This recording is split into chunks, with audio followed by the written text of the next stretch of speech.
take a couple of questions because we didn't get to a lot. Does anybody have any questions about the process? Yes. How do I tell whether it's my mind or it's actually spirit? What's your mind? No. All right. That's okay. That's a good question because that's and I think when I was learning and when my students are learning, that is the biggest struggle, isn't it? What is me and what is them? Absolutely. So there's usually a tone when it's you. When you are in the way, there is a criticalness to it. There's a different flair. There's an intellect to it. There is it just feels more. It feels more mind. Whereas if that happens, so here's a good scenario. Let me ask them to give me something.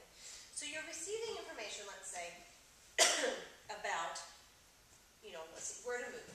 And you have these choices to move to this place, or this place. What they're saying is that if you look at it with your mind and you say, oh, really, this place is going to be the best place, then you're not looking at it with your heart. Okay, look at it with your heart. And the heart will always be the intuition piece.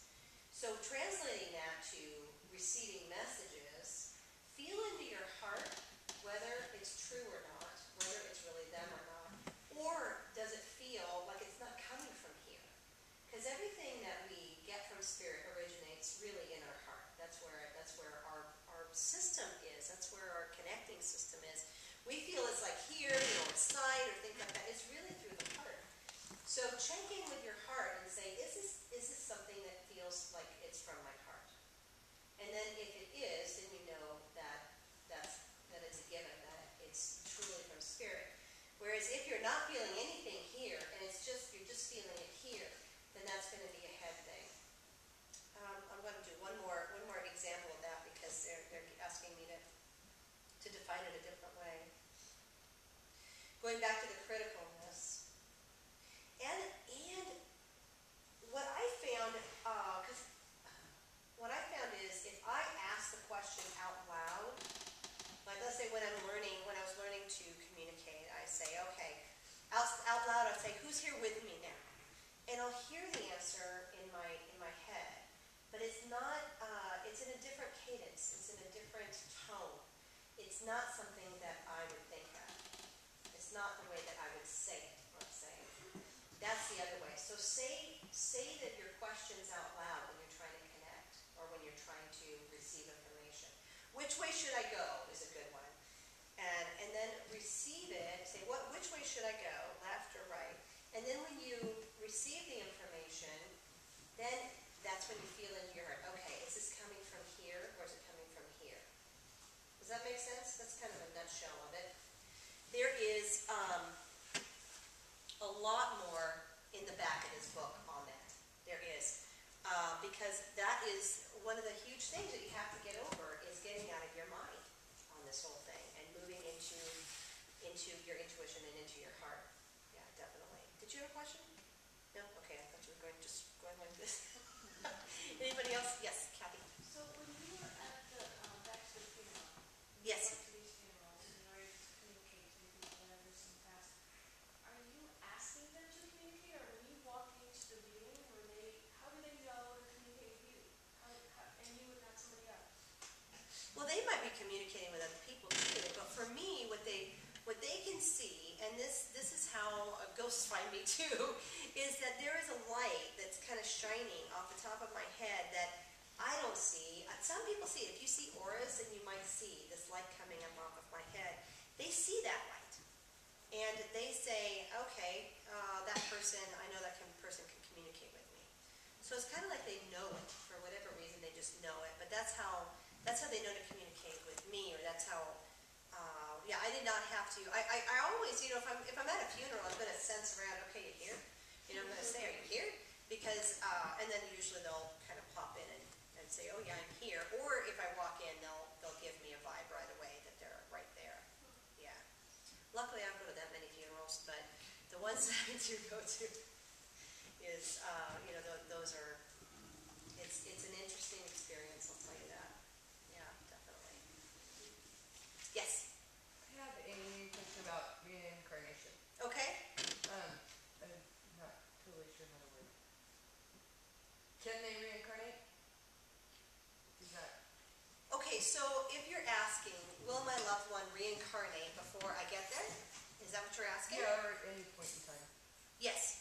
It depends on your belief system. I believe in reincarnation because I have been through enough regressions, enough past life regressions, and I went through a between life regression as well, where I saw past lives, and I actually do past life readings now because I can.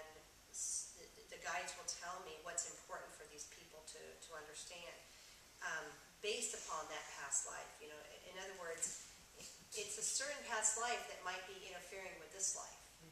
There might be something that we didn't learn and we're trying to learn it again. So I do believe in reincarnation. However, there is a difference though. I also can access any energy that has existed. So it's like if let's say your sister or whoever passes, and there's always that piece of that loved one there that I can access. Makes sense. Yeah, and then a part of them comes off and might say, okay, I want to go experience this. So a part of them comes off and goes over here. A great book to read is Journey of Souls by Michael Newton. That is a really good one, and it goes into that whole thing about the pieces of the whole and all of that, because it took me a long time to wrap my brain around that kind of concept, but it felt really, really true to me, and so that's why I brought it in as my truth. Yeah. So they can, like,